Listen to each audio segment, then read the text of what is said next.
ईद से पहले नापाक दहशतगर्दों के नापाक अज़ाइम। कराची कायदाबाद में शॉपिंग सेंटर के बाहर लगे पुलिस कैंप पर क्रैकर हमला। धमाके के बाद अफरा तफरी फैल गई। कैंप में मौजूद 3 एहलकार जख्मियों को अस्पताल मुंतकिल कर दिया गया।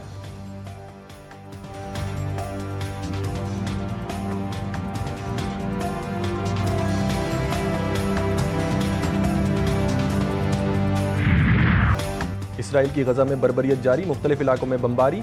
ताज़ा हमलों में हमास के तर्जुमान अबुल लतीफ़ अल-कानू समेत 22 अफराद शहीद। गजा में एक हफ्ते के दौरान मजीद 1,42,000 अफराद बेघर हो गए। अक़वाम मुत्तहिदा की रिपोर्ट में इंकिशाफ। इंसानी हुकूक की तंजीम का कहना है कि सहूनी फ़ौज एक रोज़ में औसतन 103 अफराद को कत्ल कर रही है।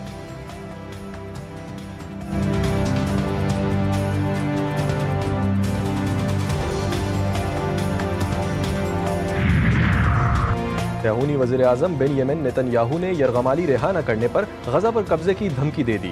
कहा, हमास जितनी देर तक यरगमालियों को रिहा करने से इनकार करेगी, हम उतना ही ज्यादा दबाव डालेंगे। हमास ने खबरदार किया कि इसराइल ने मुग़वियों की बज़ोर ताकत रिहा कराने की कोशिश की तो वो ताबूत में वापस जाएंगे। हमारी पूरी कोशिश है कि यरगमाली बनाए गए अफराद जिंदा रहें। ताहम इसराइली बमबारी उनकी जिंदगियों को खतरे में डाल रही है। पाकिस्तान समेत दुनिया भर में आज यौमुल कुद्स इंतहाई अकीदत व एहतराम से मनाया जाएगा। मुल्क भर में रैलियां निकाली जाएंगी, एहतजाजी मुजाहरे भी होंगे। कराची में यौमुल कुद्स की मरकजी रैली नुमाइश से तिब्बत सेंटर तक निकाली जाएगी। नमाज जुम्मा के बाद फ़लस्तीनी मजलूम अवाम से इजहार यकजहती किया जाएगा।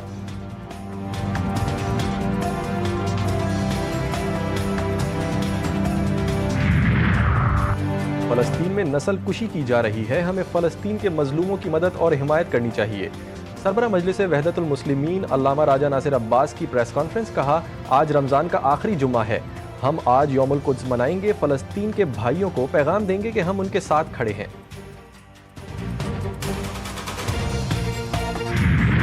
हज़ारों महीनों से अफजल रात शब कदर आज मजहबी जोश व खरोश और अकीदत व एहतराम के साथ मनाई जा रही है। मुल्क भर की मसाजिद और इमाम बारगाहों में खुसूसी अमाल का एहतमाम। शब बेदारी का सिलसिला जारी, मसाजिद को बुरकी कुमकुमों से सजाया गया।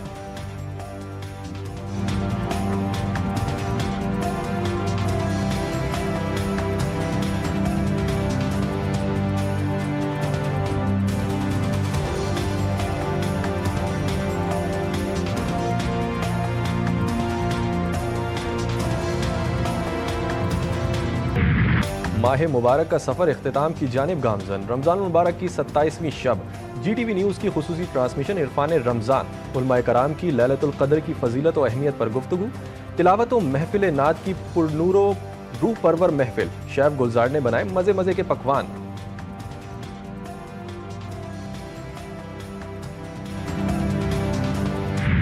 ईद की गहमा गहमी और रौनक उरूज पर मुल्क भर के बाजारों में शॉपिंग के लिए रश। नए कपड़ों, जूतों समेत दीगर सामान की खरीदारी। खवातीन का ज्वेलरी, हैंडबैग्स, जूतों के स्टॉल्स पर रश। मर्द हजरात का कुर्तों और जूतों की खरीदारी पर जोर। बच्चों ने अम्मी अब्बू की जेबें खाली करा दी।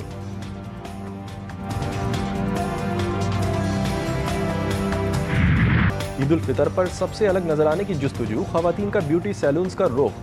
खूबसूरत और पुरकशिश नजर आने और अपने हुस्न को निखारने के लिए पॉलर्स ने नत नई सर्विसेज मुतारिफ करवा दी।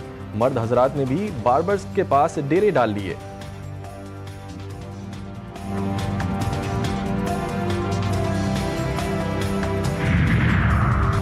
ईद की खुशियों के रंग इंसानियत के संग। वर्ल्ड पीस जिरगा प्रोग्राम के तहत ख्वाजा सरा कम्युनिटी में ईद की खुशियां बांटी गईं। शुरका ने एक दूसरे को मेहंदी लगाकर खूब हल्ला गुल्ला किया। तकरीब में राशन और ईदी भी तकसीम की गई।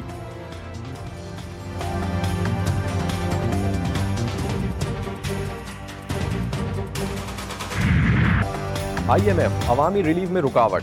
हुकूमत बिजली 8 से 10 रुपए फी यूनिट सस्ती करने के लिए कोशां। IMF ने सिर्फ 1 रुपया बिजली टैरिफ में कमी की इजाज़त दी है। ज़राए के मुताबिक 1 रुपये का रिलीफ बिजली यूनिट पर बुनियादी टैरिफ की मद में दिया जाएगा। तमाम सार्फिन को बिजली की कीमतों में 1 रुपये यूनिट रिलीफ मिलेगा। ये रिलीफ कैप्टो पावर प्लांट्स पर लीवी से हासिल रेवेन्यू से दिया जाएगा। हज 2024 में अजब करप्शन की गजब कहानी। GTV न्यूज़ मजीद तफसीलात सामने ले आया। करप्ट अनासिर ने हाजियों को भी ना बख्शा। बेहतर इंतजामात किए गए। वजारत मजहबी अमूर की ऑडिट रिपोर्ट में कई दीगर अहम इंकशाफात। मिना में पाकिस्तानी हाजियों की नकलो हरकत और फलाही अमले के लिए जगह ही कम मुख्तस की गई। हाजियों के लिए कोई वाज़ेह नकलो हरकत का मंसूबा नहीं था।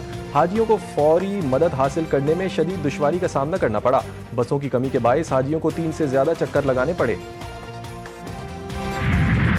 पाक फौज का हाजियों को पाक सरजमीन से ख़त्म करने का अज़म। सिक्योरिटी फोर्सेज की खैबर पख्तूनख्वा में 4 मुख्तलिफ कार्रवाइयाँ 11 खारजी दहशतगर्दों को जहन्नम वासिल कर दिया। कार्रवाइयाँ मीर अली, मीरान शाह और डेरा इस्माइल खान के इलाके दारवन में की गईं। ISPR के मुताबिक हलाक खारजियों से असलहा और गोला बारूद भी बरामद किया गया।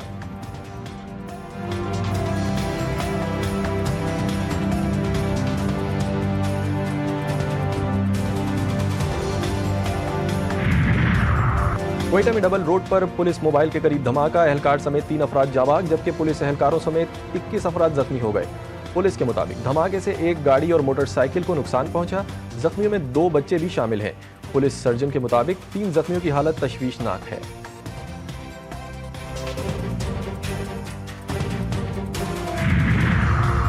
T20 स्क्वाड के बाद कौमी वनडे स्क्वाड ने महज संभाल लिया। पाकिस्तानी वनडे स्क्वाड न्यूजीलैंड के शहर नेपियर में डेरे। बॉलिंग, बैटिंग और फील्डिंग की प्रैक्टिस। हारिस रऊफ और उस्मान खान भी वनडे स्क्वाड का हिस्सा बन गए।